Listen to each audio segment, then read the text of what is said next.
జాతీయ స్థాయిలో దాదాపు ఏటా వెలువడుతోన్న ఉద్యోగ ప్రకటనలో ఎస్ఎస్సి, ఎంటీఎస్ అండ్ హవల్దార్ ఒకటి. ఖాళీలు వేలల్లో, విద్యార్హత 10వ తరగతే కావడంతో ఎక్కువ మంది పోటీ పడుతున్నారు. అభ్యర్థులు తెలుగు మాధ్యమంలో ఉండే ప్రశ్నాపత్రాన్ని కూడా ఎంచుకోవచ్చు. ఉద్యోగాన్ని ఆశిస్తున్న వారు ఎక్కువ మందే ఉన్నప్పటికీ పరీక్ష మరీ అంత కష్టంగా ఏం ఉండదు. కానీ దీన్ని లక్ష్యంగా చేసుకున్న వారు నిబద్ధతతో కృషి చేస్తే మాత్రం మొదటి ప్రయత్నంలోనే మెరిసిపోవచ్చు. మల్టీ టాస్కింగ్ స్టాఫ్ హవల్దార్ 2 లెవెల్ 1 ఉద్యోగాలే. వీరికి 18,000 మూల వేతనం అందుతుంది. డిఏ, హెచ్ఆర్ఏ, ఇతర అలవెన్సులతో వీరు 35,000 వరకు జీతం అందుకుంటారు. అనుభవం, శాఖాపరమైన పరీక్షల ద్వారా భవిష్యత్తులో ఉన్నత స్థాయికి కూడా చేరుకోవచ్చు. Multi tasking staff non technical పోస్టుల్లో చేరిన వారు కేంద్ర ప్రభుత్వ మంత్రిత్వ శాఖలు, కార్యాలయాలు, అలాగే దేశవ్యాప్తంగా ఉన్న కేంద్రీయ సంస్థల్లో విధులు నిర్వహిస్తారు. హవల్దార్గా ఎంపికైన వారు కేంద్ర రెవెన్యూ, ఆర్థిక మంత్రిత్వ శాఖలకు అనుబంధంగా పనిచేస్తారు. కేంద్రంలోని పరోక్ష పన్నుల విభాగాలు, నార్కోటిక్ బ్యూరోలో సేవలందిస్తారు. ఆన్లైన్ పరీక్షలో ప్రతిభ, ధృవపత్రాల పరిశీలనలతో ఎంటీఎస్ పోస్టుల భర్తీ ఉంటుంది. హవల్దార్ పోస్టులకు పీఈటీ, పీఎస్టీ అదనంగా ఉంటుంది. ప్రస్తుతం ఎస్ఎస్సి 1075 ఖాళీలకు మాత్రమే నోటిఫికేషన్ విడుదల చేసినా భవిష్యత్తులో ఆ సంఖ్య అనేది పెరిగే అవకాశం ఉంది. ఇక ఈ నోటిఫికేషన్ కి సంబంధించి ముఖ్య తేదీల విషయానికి వస్తే date for submission of online applications 26 June నుంచి 24 జూలై 2025, 24 జూలై 2025 వరకు ఆన్లైన్లో అప్లికేషన్ అనేది చేసుకోవచ్చు. Last date and time for receipt of online applications వచ్చేసి 24 జూలై 2024 రాత్రి 11 గంటల వరకు. Last date and time for making online fee payment. Online fee payment అనేది మీరు జూలై 25ను కూడా చేసుకోవచ్చు. విండోస్ కరెక్షన్ ఫర్ విండోస్ అనేది 29th నుంచి 31st వరకు అప్లికబుల్లో ఉంటుంది. తర్వాత షెడ్యూల్ ఫర్ ఎగ్జామ్ వచ్చేసి సెప్టెంబర్. ప్రతి నోటిఫికేషన్లో చెప్పినట్లుగానే అప్లికేషన్ ఫామ్ ఫిల్ చేసేటప్పుడు జాగ్రత్తగా 1-2 సార్లు ప్రతి డీటెయిల్స్ పరిశీలించుకొని మాత్రమే మీరు అప్లికేషన్ అనేది ఫిల్ చేయండి. కరెక్షన్ విండో కోసం వెయిట్ చేసి టైం వేస్ట్ చేసుకోకుండా మీ ప్రిపరేషన్ సజావుగా సాగొచ్చు. ఇక తరువాతి అంశం అర్హత, వయోపరిమితి. అర్హత అనేది 10వ తరగతి అంటే ఆగస్టు 1, 2025 నాటికి ఏదైనా రికగ్నైజ్డ్ బోర్డు నుంచి 10th క్లాస్ అనేది పాస్ అయిపోయి ఉండాలి ప్రతి అభ్యర్థి. ఇక ఏజ్ లిమిట్ విషయానికి వస్తే ఆగస్టు 1, 2025 నాటికి ఎంటీఎస్ పోస్టులకు 18 నుంచి 25 ఏళ్ల మధ్య ఉండాలి. అంటే ఆగస్టు 2, 2000 నుంచి ఆగస్టు 1, 2007 మధ్య జన్మించిన వారు ఈ ఎంటీఎస్ పోస్టులకు అర్హులు.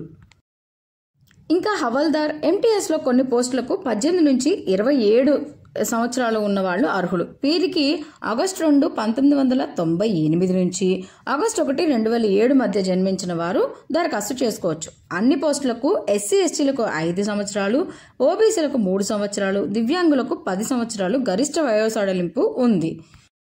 ఇక్కడ అభ్యర్థులు గమనించాల్సిన ఇంకో ముఖ్యమైన విషయం ఏంటంటే మీరు ఆన్లైన్ అప్లికేషన్లో ఇచ్చే date of birth and me matriculation SSC సర్టిఫికేట్లో ఉన్న డేట్ ఆఫ్ బర్త్ ఖచ్చితంగా ఒక్కటే అయి ఉండాలి. లేదంటే మీ అప్లికేషన్ రిజెక్ట్ అయ్యే ఛాన్స్ ఉంటుంది. ఇక పరీక్ష విధానం. పరీక్షలను 2 సెక్షన్లుగా విభజించారు. 2 సెక్షన్లలో ప్రతి ప్రశ్నకు 3 మార్కులు, మొత్తం 270 మార్కులకు ప్రశ్నపత్రం అనేది ఉంటుంది. ఇక్కడ ప్రశ్నపత్రం మాధ్యమాన్ని మీరు సెలెక్ట్ చేసుకునే ఆప్షన్ కూడా ఉంది. తెలుగు రాష్ట్రాల వారైతే తెలుగు సెలెక్ట్ చేసుకోవచ్చు, లేదా ఇతర రాష్ట్రాల వారైతే వారికి సంబంధించిన మొత్తం 13 రీజనల్ లాంగ్వేజ్ సెలెక్ట్ చేసుకునే ఆప్షన్ని ఎస్ఎస్సి ఈ నోటిఫికేషన్కి కల్పిస్తుంది. ఆ అవకాశాన్ని అభ్యర్థులు యూజ్ చేసుకోవచ్చు.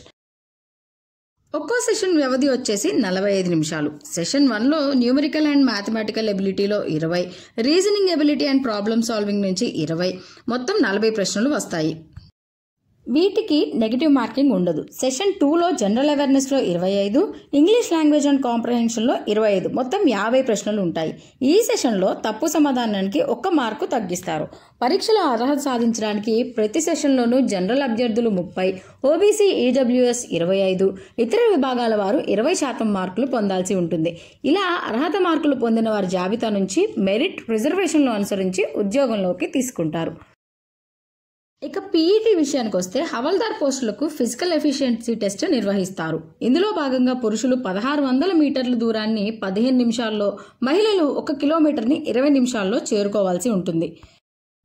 పీఎస్టీ పురుషులు 157.5 సెంటీమీటర్ల ఎత్తు ఉండాలి. ఛాతీ విస్తీర్ణం ఊపిరి పీల్చినప్పుడు కనీసం 5 సెంటీమీటర్లు పెరిగి 81 సెంటీమీటర్లు తక్కువ కాకుండా ఉండాలి. మహిళలు 152 సెంటీమీటర్లు ఎత్తు ఉండాల్సి ఉంటుంది. ఇక తెలుగు రాష్ట్రాల్లో పరీక్షా కేంద్రాలు. ఏపీలో గుంటూరు, కర్నూలు, రాజమండ్రి, తిరుపతి, విశాఖపట్నం, విజయవాడ, ఏలూరు, విజయనగరం, కాకినాడ, చీరాల, ఒంగోలు ఇలాంటి ప్లేసెస్లో ఉంది. ఇంకా తెలంగాణలో హైదరాబాద్, కరీంనగర్ అండ్ వరంగల్లో ఈ ఎగ్జామ్ అనేది నిర్వహిస్తారు. ఇకపోతే సన్నద్ధత సూత్రాలు ఎలా ప్రిపేర్ అవ్వాలి. ముందుగా నోటిఫికేషన్లో పేర్కొన్న సిలబస్ను వివరాలను శ్రద్ధగా పరిశీలించండి. వాటినే బాగా చదవండి. పరీక్ష సెప్టెంబర్లో నిర్వహిస్తారు కాబట్టి ఈ వ్యవధి సిలబస్ మొత్తం పూర్తి చేసుకోవడానికి చక్కగా సరిపోతుంది. మీకు సిలబస్ ఏంటి అని తెలుసుకోవాలంటే డిస్క్రిప్షన్లో నేను నోటిఫికేషన్ లింక్ ఇస్తాను. దానిలో పీడిఎఫ్ని రిఫర్ చేసుకోవచ్చు. సిలబస్కి తగ్గట్టు ఒక టైం టేబుల్ అనేది రూపొందించుకోండి. దాన్ని తప్పనిసరిగా అమల్లోకి తీసుకొని రావాలి. నెల రోజుల వ్యవధి తర్వాత సమీక్షించుకుని మార్పులు చేసుకోవాలి. వెనకబడుతున్న విభాగాల్లో మరికొంత అదనపు సమయం కేటాయించి ప్రిపరేషన్ అనేది సాగించాలి. సిలబస్లో పేర్కొన్న అంశాల ప్రకారం ముందుగా 8, 9, 10 తరగతుల మ్యాథ్స్, ఇంగ్లీష్, సోషల్ పుస్తకాలు బాగా చదవాలి. అన్ని విభాగాలకు సమాన ప్రాధాన్యం కాబట్టి అవగాహన లేని వెనుకబడిన వాటిని అదనపు సమయం ఇచ్చి ప్రిపేర్ అవ్వాలి. వేగం, ఖచ్చితత్వం కోసం మెంటల్ మ్యాథ్స్ నైపుణ్యాలు పెంచుకోవడం తప్పనిసరి. చదవడం పూర్తయిన తర్వాత పాత ప్రశ్న పత్రాలు సున్నితంగా పరిశీలించాలి. వాటిని బాగా సాధన చేయాలి. ప్రశ్నల స్థాయి, అంశాల వాడి పరీక్షలో ప్రాధాన్యం గ్రహించి తుది సన్నద్ధతకు మెరుగులు అద్దుకోవాలి. వీలైనన్ని మాదిరి ప్రశ్నలు సాధన చేయాలి. కనీసం 20 మాక్ టెస్ట్లైనా రాయాలి. ఒక్కో పరీక్ష పూర్తయిన తర్వాత విభాగాలు, అంశాల వారీగా ఎక్కడ తప్పు చేస్తున్నారో గమనించి వాటిపై ప్రత్యేక శ్రద్ధ పెట్టి చదవాలి. అన్ని ప్రశ్నలు 10వ తరగతి పూర్తి చేసుకున్న విద్యార్థి ఎదుర్కొనేలాగే ఉంటాయి. అభ్యర్థి అవగాహన తెలుసుకునేలాగా తేలికగా, సాధారణంగానే అడుగుతారు. ఈ నోటిఫికేషన్ పూర్తి వివరాల కోసం డిస్క్రిప్షన్లో ఉన్న లింక్ని క్లిక్ చేసి పీడిఎఫ్ని చూస్తే అభ్యర్థులకి ఒక అవగాహన అనేది ఏర్పడుతుంది.